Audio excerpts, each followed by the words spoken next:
Okay, welcome to another Math 422 workshop. I'm going to run through my solutions, and then as always, if you have questions, let me know. This is about maximum likelihood estimation when you have a sample.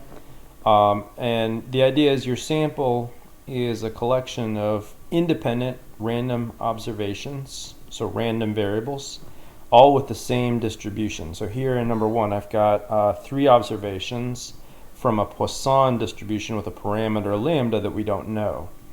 And so if I know that the first observation came out to be 4, the second one was 5, and the third one was 3, then first thing I'm asked is what is the likelihood function for lambda?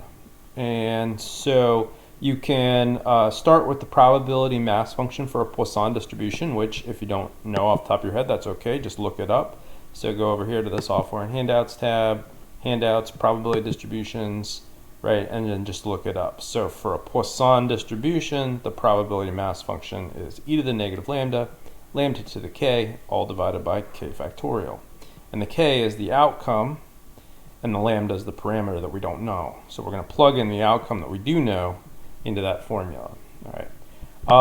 So far, so good. Well, we're going to do that for each one of the observations, and then you're going to multiply those together to get the combined joint probability mass function, which will correspond to the overall likelihood function given the 3 observations that we had. So I just take these 3 formulas, multiply them together, and simplify. And so I've got lambda to the 12th, a bunch of factorial junk on the bottom, and e to the negative 3 lambda. One thing with likelihood functions, we never really care about the constants that we're multiplying by, because all we care about is when is the likelihood bigger or smaller, not what the actual value really is. So constants really aren't that important. You can even leave them off. A lot of times people will use the notation, this symbol here, which just means that the likelihood is directly proportional to lambda to the 12th times e to the negative 3 lambda.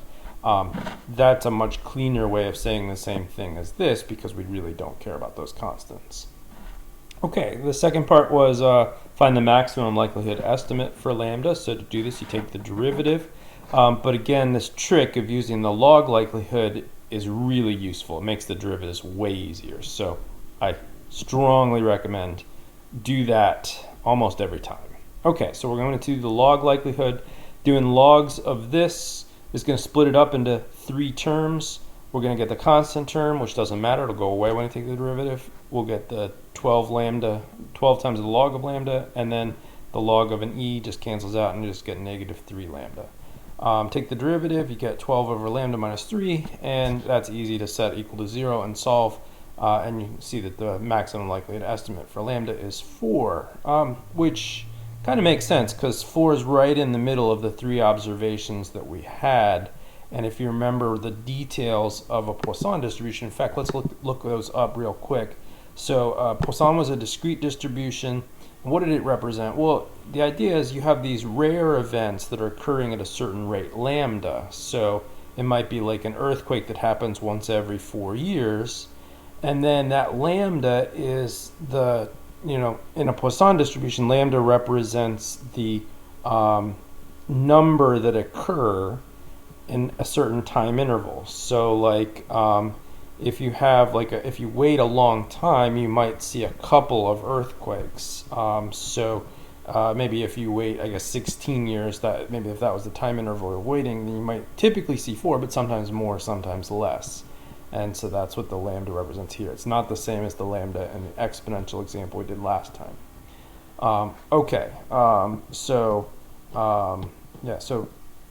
x is the total number of events that occur, and lambda is sort of the expected number of events that occurs, the expected value of x. So it's the average. And that makes sense given that our maximum likelihood estimate of lambda ended up being the average. Okay, so let's move on to number 2. All right, so number 2, it says show that the maximum likelihood estimate for lambda based on n independent observations from a Poisson distribution is always the average of the different observations. All right, so this is basically the exact same thing we just did, except now instead of knowing the numbers, we're just going to use the letters. But we're going to understand that these are known fixed values, and the lambda is the unknown that we're going to try to find. Okay, so we do the exact same thing. We write down our formula, except instead of 3 and 5 and 4, now we've got x1 and x2 and all the way up to xn in the same positions. All right, multiply that out, and this is what you get. Again, the constant on the bottom doesn't really matter, but the power of lambda here and the e to the negative n lambda, that's going to matter more. Okay, so the log likelihood function, I just wrote it this way. I said there's a constant plus this stuff. When you take the logarithm, comes down in front, and you get a log of lambda minus n lambda, which is just what happens when you take the log of the last part. And the derivative of that, again, is pretty easy. This is a constant times a log of lambda, so that just goes down to the bottom, 1 over lambda. And then the derivative of this with respect to lambda is just negative n. And you set that equal to 0, solve for lambda. It's exactly the same as the last problem, just a little more abstract. And there we go. We get this nice formula. This formula is called an estimator formula, and we'll talk more about those later. But for now, we can see that the best way to estimate the lambda is to take our observations, add them together, and divide by n. So it's the average. That's our best guess estimator for lambda. All right, and it tells us the most likely possible value that lambda would have had. Okay, one more example. Suppose we think that the heights of students at one college are normally distributed with an unknown mean mu.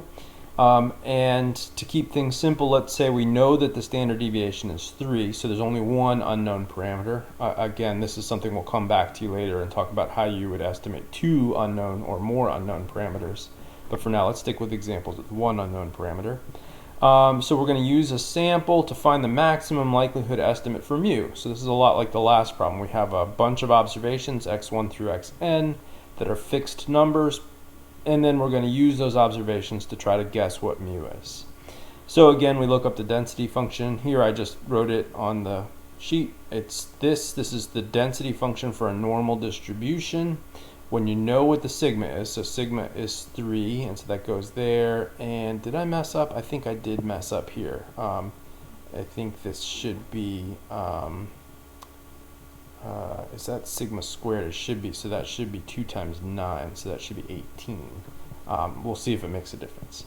Okay, and so that's the density function, and then the joint density function would be when you multiply these density functions all together for all the different values of x. So the first x value and the second x value all the way up to the nth x value all multiply together, and you'd multiply the constants too, but again, when you're working with likelihood functions, we really don't care much about the constants. Okay, so there's our joint density function. And of course, exponential functions, when you multiply them together, you add the powers. So that's what I did here. Okay. Again, you can see right away, this is going to be much easier if we take the logarithm of the likelihood function. So remember, the joint density is the likelihood just when you change perspectives and think of mu as the variable now, and the x is fixed. So we'll take the logarithm of that, and then the constant just becomes a constant term, and then the exponential function just becomes, well, it cancels out with the natural log, so we just get these individual pieces. And then we take the derivative, set it equal to 0, so we'll take the derivative, bring down the 2, and the 2 will cancel with the 6 to make a 3 on the bottom, except I think that should be 9 on the bottom, so we think we should get like 1/9, not 1/3, but again, I think that doesn't really matter. And then what else have we got? Well, we have all the different x values, right? x1, x2, and x3, all the way up to xn, and those are going to be in there. And I notice I pulled out a negative also here, right? And then we're also going to get a whole bunch of copies of mu. How many copies? Well, 1 for each term, so n copies of mu. So this is what's going to matter. And so now I see that mistake I made with forgetting sigma squared is not a problem here. This should be a 9, but it's not going to matter because I really just need to know when is this equal to 0, and that means when is the inside equal to 0.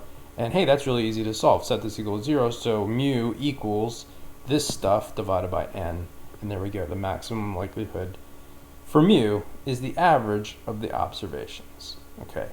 For both the Poisson distribution and for the normal distribution, the maximum likelihood estimate for your parameter is the average. We'll see other examples where that's not always true, where different formulas for the maximum likelihood estimator come up, not just the average. In fact, I put one of those on your homework. All right, if you have any questions about this or have any trouble with those homework problems, please let me know.